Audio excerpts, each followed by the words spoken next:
lumapit sa Panginoon. Halina at lumapit sa ating Diyos, na may lalang sa ating lahat, na may lalang ng buhay sa atin, na may lalang sa ating lahat, na nagbigay ng buhay sa atin. Halina at lumapit sa Panginoon. Halina at lumapit sa ating Diyos. Sa ngalan ng Ama at ng Anak at ng Espiritu Santo, Amen. sumainyo ang Panginoon. At sumayo rin. Upang tayo maging marapat sa banal na pagdiriwang na ito, halina't magsisimuna para sa ating mga kasalanan at pagkukulang. Tayo pong lahat, inaamin ko sa makapangyarihang Diyos At sa inyo mga kapatid, na lubha akong nagkasala sa isip, sa salita at sa gawa, at sa aking pagkukulang. Kaya sinasamo ko sa mahal na Birheng Maria, sa lahat ng mga anghel at mga banal, at sa inyo mga kapatid, na ako'y ipanalangin sa Panginoong ating Diyos. Kaawaan tayo na mapagmahal na Diyos, patawarin sa ating mga sala, at patnubayan hanggang sa buhay na walang hanggan. Amen. Panginoon, kaawaan mo kami. Panginoon, kaawaan mo kami. Kristo, kaawaan mo kami. Kristo, kaawaan mo kami. Panginoon, kaawaan mo kami. Panginoon, kaawaan mo kami. Yumuko tayo, maaring ibulong sa Panginoon ang ating intensyon. Dasal natin ng mga OFW, pagdasal natin, mga tumutulong sa ating simbahan. Manalangin tayo. Ama naming makapangyarihan, patawarin mo ang mga pagsuway ng iyong sambayanan upang sa pagkakasangkot namin sa kinasasadlakang kasalanan dahil sa aming angking kahinaan, kami iyong pagbigyan ng tuluyan sa pamamagitan ni Jesucristo, kasama ng Espiritu Santo magpa sa walang hanggan. Amen.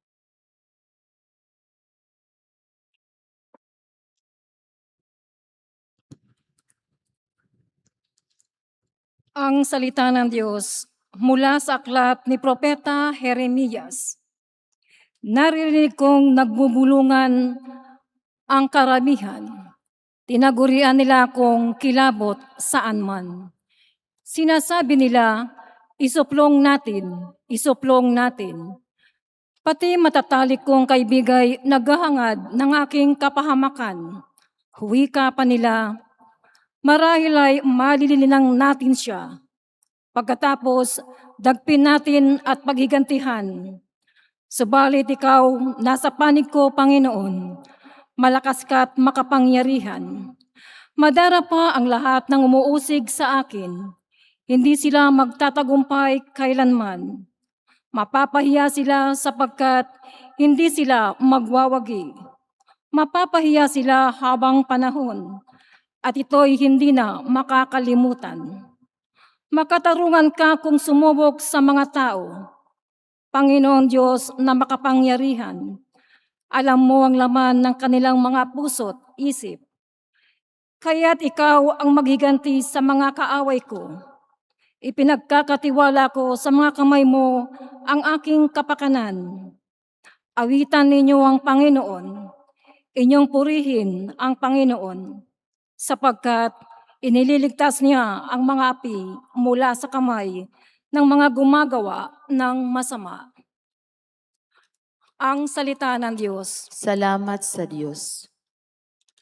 Sa kahirap ay humibig at ako'y iyong dininig. Sa kahirap ay humibig at ako'y iyong dininig. O Panginoon kong aking kalakasan, minamahal kita ng tunay na tunay. Panginoong ibatong hindi matitibag, matibay kong muog at tagapagligtas. Sa kahirap ay humibig at ako'y iyong dininig. Diyos ko ang akin ay siyang nag-iingat. tagapagtanggol ko at aking kalasag. Sa iyo, Panginoon, ako'y tumatawag. Sa mga kaaway, ako'y iyong iligtas. Sa kahirapay humibig at ako'y iyong dininig. Gapos ako ng tali ng kamatayan. Siniklot ng alon ang kapahamakan. Nabibingit ako sa kamatayan. Nakaumang nasa labi ng libingan. Sa kahirapay humibig at ako'y iyong dininig. Kaya't ang poon ay tinatawag ko. Ang aking kahirapan humihingi ng saklolo. Mula sa templo niya, tinig ko'y narinig. Umabot sa kanya ang aking paghibig. Sa kahirapay humibig at ako'y iyong dininig.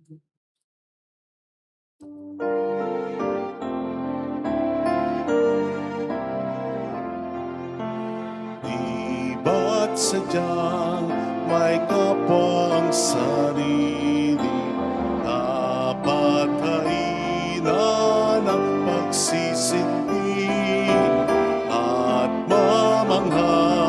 Ligaya'y dadalisay pag sa kapwa buhay mo ay naalay. Bawat galing gamitin sa paglingap, laging damhin kung may naghihirap. At tandaan, ganyang pagmamahalan, unang-unang atas ng kabanalan.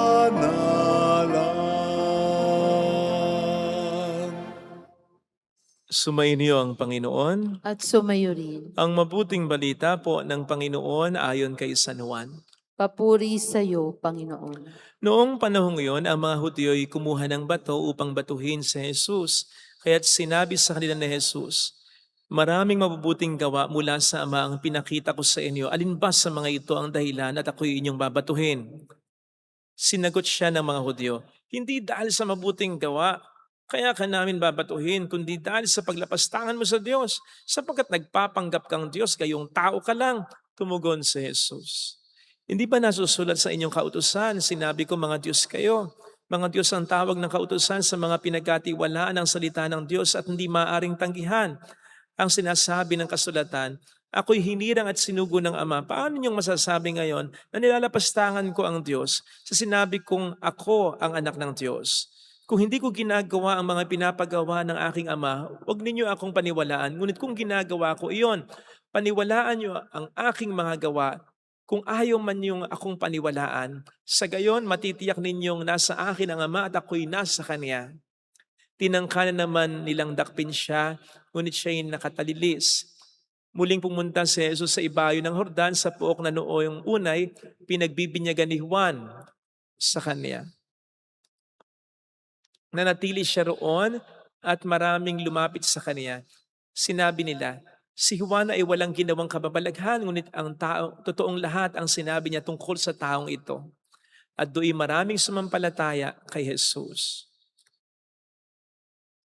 Mga kapatid, ang mabuting balita ng Panginoon. Pinupuri ka namin, Panginoong Hesukristo.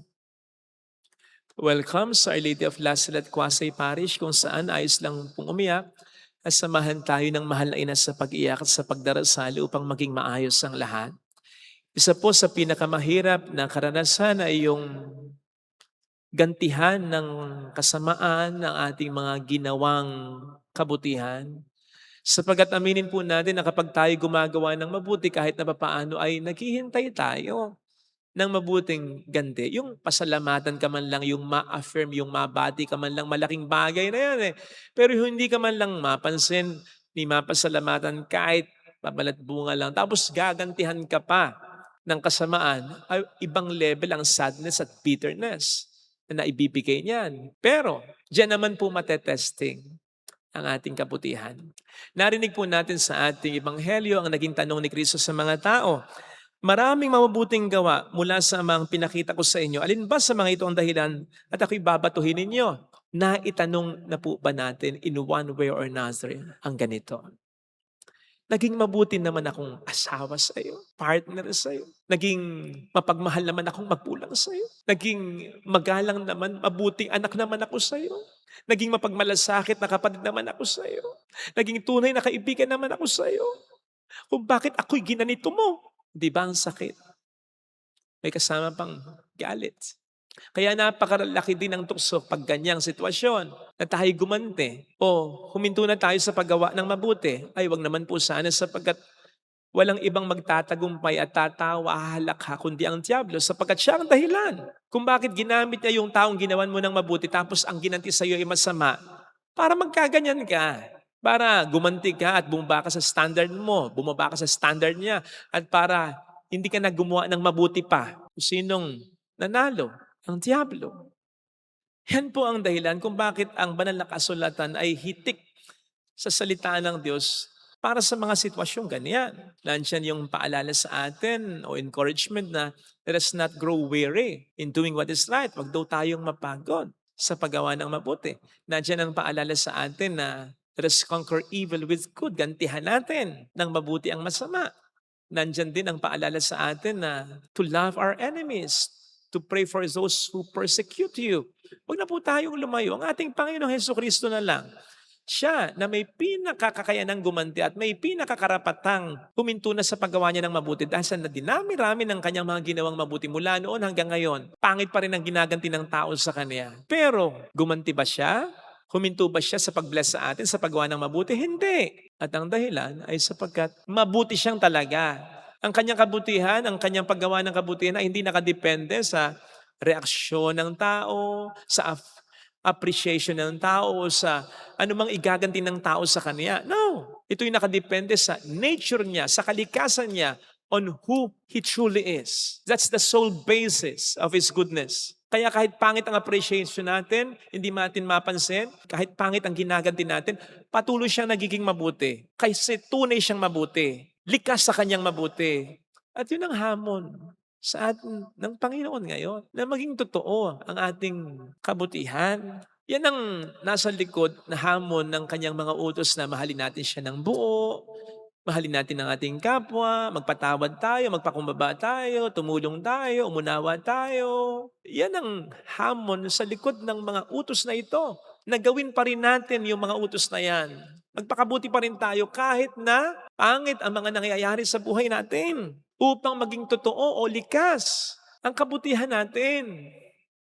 Si Nelson Mandela ay kinulong ng 27 years. Kahit wala siyang kasalanan, kahit ang ginagawa niya ay kabutihan, pinopromote lang naman niya ang hustisya, ang katarungan sa maayos at hindi bayolenteng ipang paraan. Pero kahit na ganyan ang ginawa niya, masama ang ginanti sa kanya, kinulong siya. And in prison, he was isolated, he was tortured, he was insulted.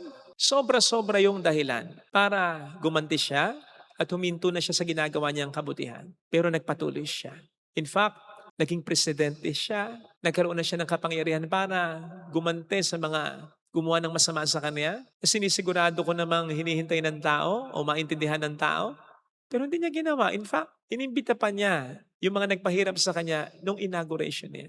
He could have chosen revenge, but he chose forgiveness. He could have chosen to be bitter, but he chose to become a better person. Pwede naman nating piliin ang mabuti kahit na ang ginawa o ginanti sa atin ay mabuti. At doon nga po napapanday o mas nagiging tunay ang ating pagiging mabuti. Kapag dahil sa ginawa sa ating masama o nangyaring masama ay gumawa na rin tayo ng masama at tumigil na tayo sa paggawa ng mabuti sa ating kapwa, hindi tunay, kundi peke ang ating kabutihan. Kaya sana ito yung ipagdasal nating biyaya sa ating banal na pagdiriwang. Huwag tayo mapagod na gumawa ng mabuti, that we conquer evil with good, at gumawa pa rin tayo ng mabuti kahit na ang ginaganti sa atin ay hindi mabuti.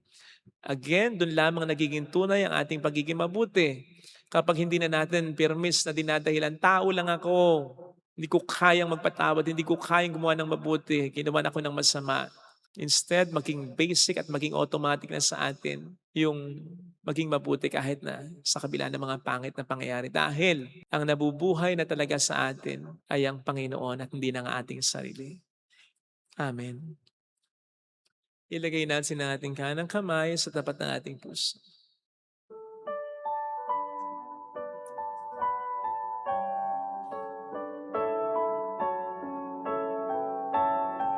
Awitin natin. Alam kong may magagawa ang Diyos.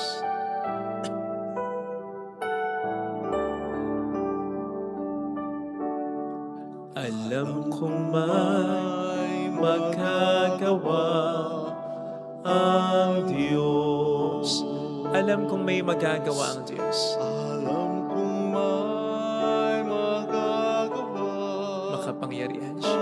ang Diyos. Kung ako'y magtatapat, Kung ako'y magtatapat sa Kaniya'y maglilingkod, sa Kanya'y maglilingkod, alam kong may magagawa ang Diyos. may magagawa ang Diyos. Alam kong diringkin ng Diyos ang samo ko, sapagkat anak niya ako. Diringkin ng Diyos ang samo ko. Alam kong diringkin ng Diyos ang samo ko, Alam kong diringkin ng Diyos sapagkat mahal ang niya. samo ko. Kung ako'y magtatapat, Kung ako'y magtatapat sa Kaniya'y maglilingkod, sa Kanya'y maglilingkod, alam kong diringkin ng Diyos ang samo. kung diringkin ng Diyos Pumikit tayo. ang samo ko. Panginoon, tulungan mo po kaming maging tunay ang kabutihan namin at hindi hanggang panlabas lamang, hindi hanggang sa mga mabuting pangyayari lamang, hindi kapag ang mga tao sa harap namin ay mabuti lamang. Tulungan mo po kami maging tulad mo na kahit nasa kasukdulan na ng paggawa sa iyo ng masama na mga ginawan mo ng kabutihan, gumawa ka pa rin ng mabuti. Patawad ka pa rin eh. Tulungan mo po kami na kahit kaunti lang ay matulad sa iyo. Tulungan mo po kami hindi umiral ang aming pagiging tao, hindi ang aming pagiging makasarili, kundi ang pagtitiwala namin sa iyo. Mayroong magandang mangyayari sa iyo. Kung lalapit ka kay Jesus, Sa'yo huwag kang makontento na ang kabutihan natin ay depende lang sa appreciation at ganti na binibigay sa atin. Sabi nga ng Panginoon, di ba? Maging ganap tayo. Hindi kumpleto ang kabutihan ito. Kung lalapit kay Jesus, maging mabuti tayo sa lahat ng tao, sa lahat ng pagkakataon. Papuri sa Ama, sa Anak, sa Espiritu Santo. Kapara ng sa unang-una, ngayon, magpakailanman, magpasawalang hanggan. Amen. Pag-aalay.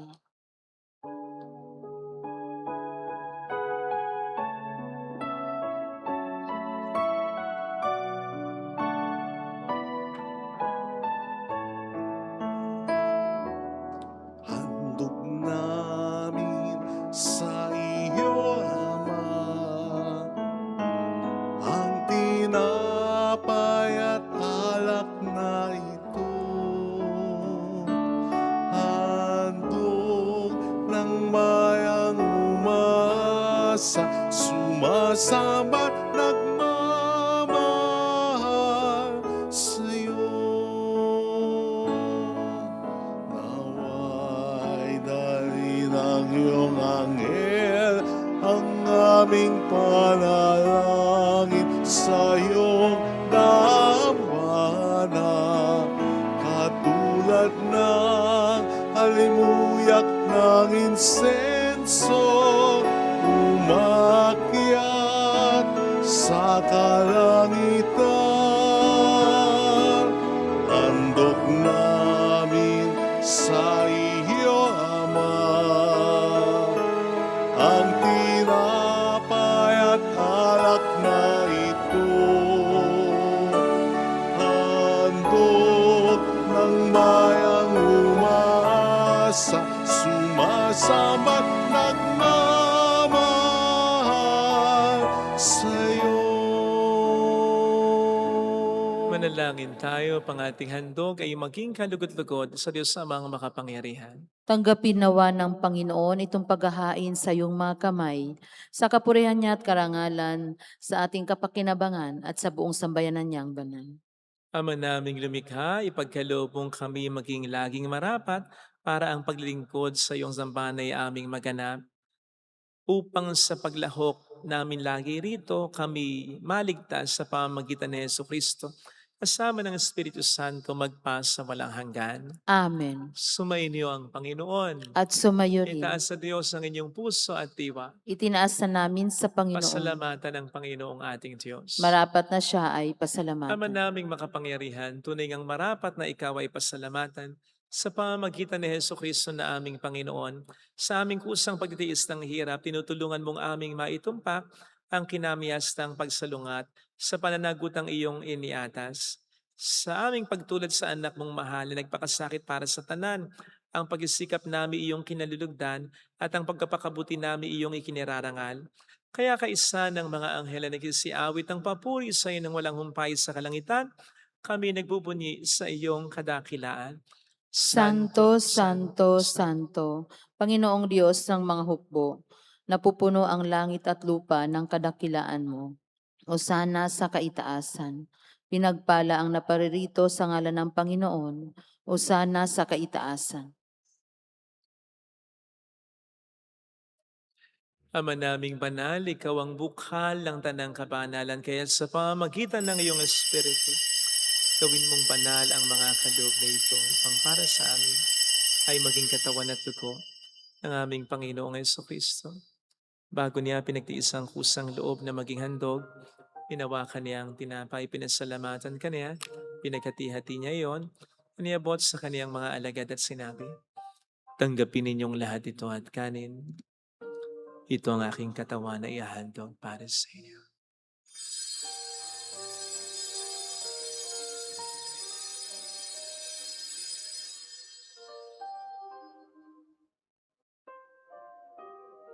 Gayun din naman nang matapos ang hapunan, hinawakan niya ang kalis, muli kaniyang pinasalamatan.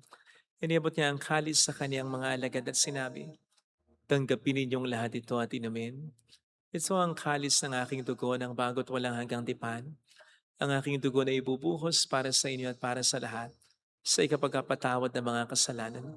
Gawin niyo ito sa pag-alala sa akin.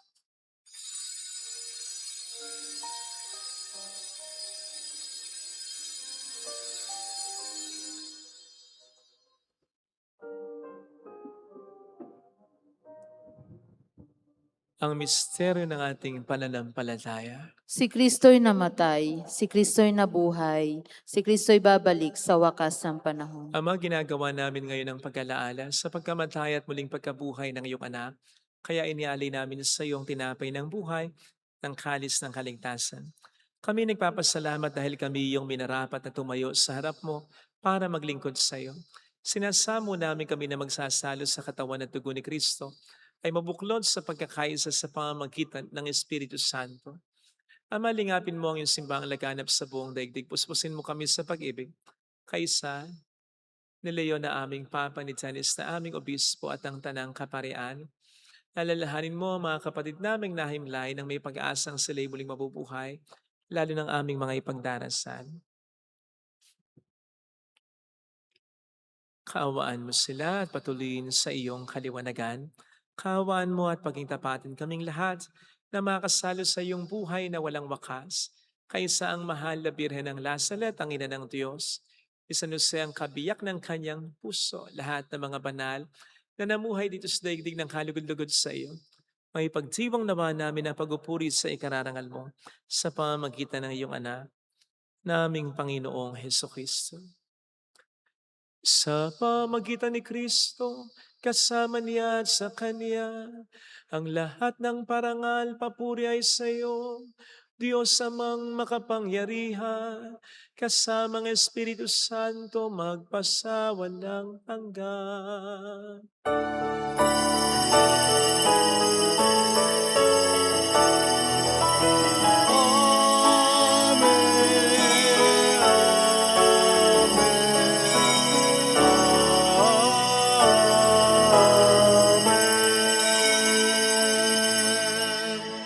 Tumawag tayo sa Ama.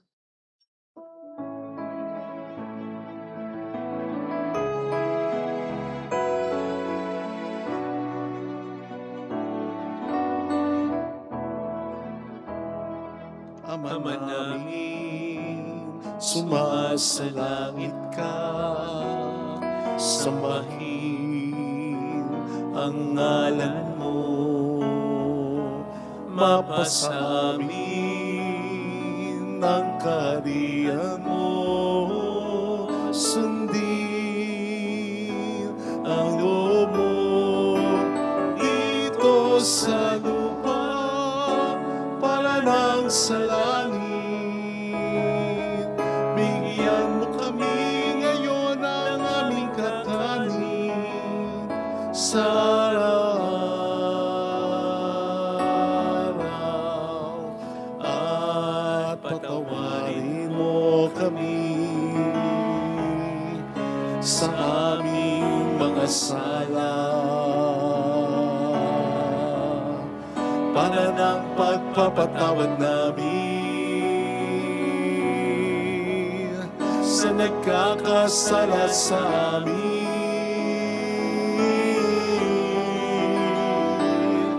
At huwag mo kami ipahintulot sa tukso, at iadya mo kami sa lahat ng masama.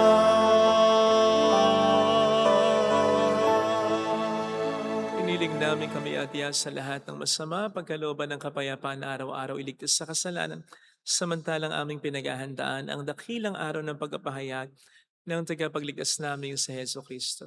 Sapagkat iyo ang kaharian, ang kapangyarihan at ang kapurihan magpakailanman. Amen. Panginoong Heso Kristo, sinabi mo noon, sinasabi mo rin sa amin ngayon, kapayapaan ang iniiwan ko sa inyo, aking kapayapaan ang binibigay ko.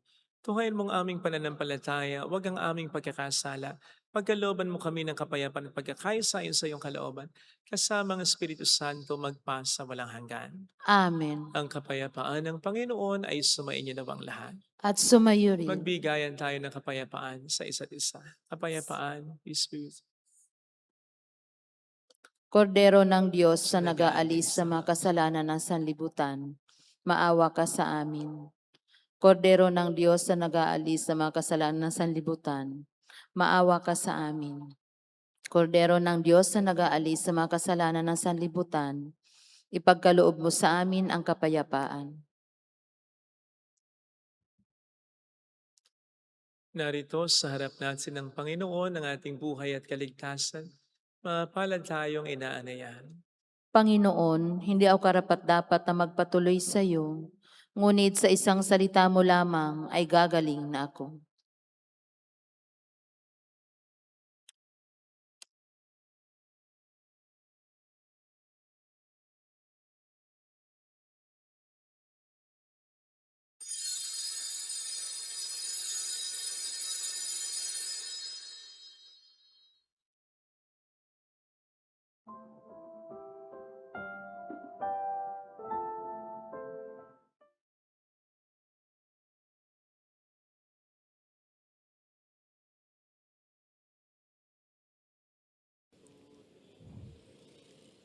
Panalangin para sa espiritual na pakikinabang. Panginoong Hesus, ako ay naniniwala na ikaw ay nasa kabanal-banalang sakramento. Iniibig kita ng higit sa lahat at ninanasa kong tanggapin ka sa aking kaluluwa. Sapagkat sa mga sandaling ito, hindi kita matatanggap sa sakramento. Tumuloy ka sa espiritu sa aking puso. Niyayakap kita na parabang naririto ka na. Inaalay ko ng buong buo ang aking sarili sa iyo. Huwag mong hayaang mawalay ako sa iyo. Amen.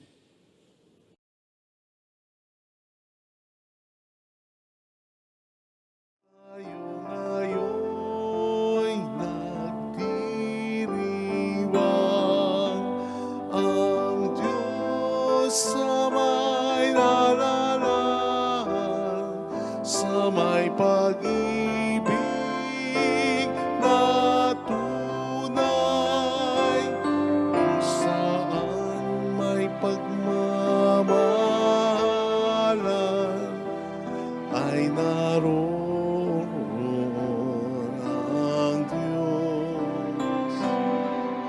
saan man nananahan ang pag-ibig ay naroon ang Diyos. Manalangin tayo. Ama naming mapagmahal, huwag nawang maparam sa amin ang bungang walang maliw ng pinagsaluhan naming paghahain, manapay lagi nawa kaming ipagsanggalang nito. Sa pamamagitan ni Hesu Kristo, kasama ang Espiritu Santo magpasa walang hanggan. Amen. Holy God, Holy Mighty One, Holy Immortal One. Have mercy on us and on the whole world. Holy God, Holy Mighty One, Holy Immortal One. Have mercy on us and on the whole world. Holy God, Holy Mighty One, Holy Immortal One. Have mercy on us and on the whole world. Jesus, King of Mercy, We trust in you. alalahanin. Alalahanin, o mahal na Birhen ng Lasalet, ina ng pag-asa, ikaw ang nagpapaalala sa aming magbalik loob sa Ama. Ito ang nagpapatunay na ang kagandahang loob mo ay nanatiling busilag. Sa pag-aruga mo sa amin, tungkulin mo'y tinupad. Sa paanan ni Kristo, tinuring mo kaming mga tunay mong anak. Kaya ninais mong isa ay huwag mapahamak. Maging sa iyong walang tigil na pananalangin, pati luhay pumatak. Huwag namang mawalan ng saysay ang iyong paghihirap. Hiling nawa namin sa iyo, aming inang liyag, na matapos ang pakikibaka namin sa mundong ito, at sa pananatili naming tapat kay Kristo, sa kapurihan mo'y makibahagi kaming ganap, upang kung nasan ka ngayon ay maparoon din kaming lahat, at ang kaganapan ng kaluwalhatian ng Diyos sa may tuluyang matupad siya nawa. Mahal na Birhen ng Lasalet ay kapagkasundo ng mga makasalanan. Ipanalangin mong walang patid kaming mga dumudulog sa iyo. Maraming salamat sa inyong pakikisat sa mga tulong na binibigay po ninyo, nagiging dahilan para makatulong din po tayo sa iba. Salamat po. Sumainyo ang Panginoon. At sumayo rin. Palayan kayo kasama ang ating pamilya na mapagmahal na Diyos, ng Ama at ng Anak, ng Espiritu Santo. Amen. Umayo tayong nagmamahal sa Diyos. Salamat sa Diyos. Rin po.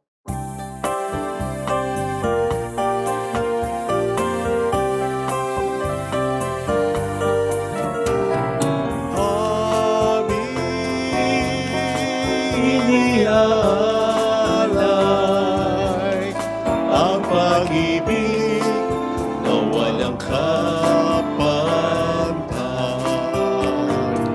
O kay sarap mabuhay kung may nagmamahal, pagmamahal na tunay at laging naisay. Ang Birhen kong umibig ay walang sintabis, pagsindang sak na linis sa iyo hanggang langit. O Birhen, Birheng mahal, sa awit at sa dasal,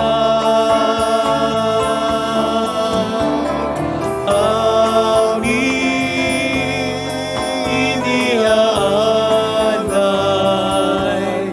ang pag-ibig na walang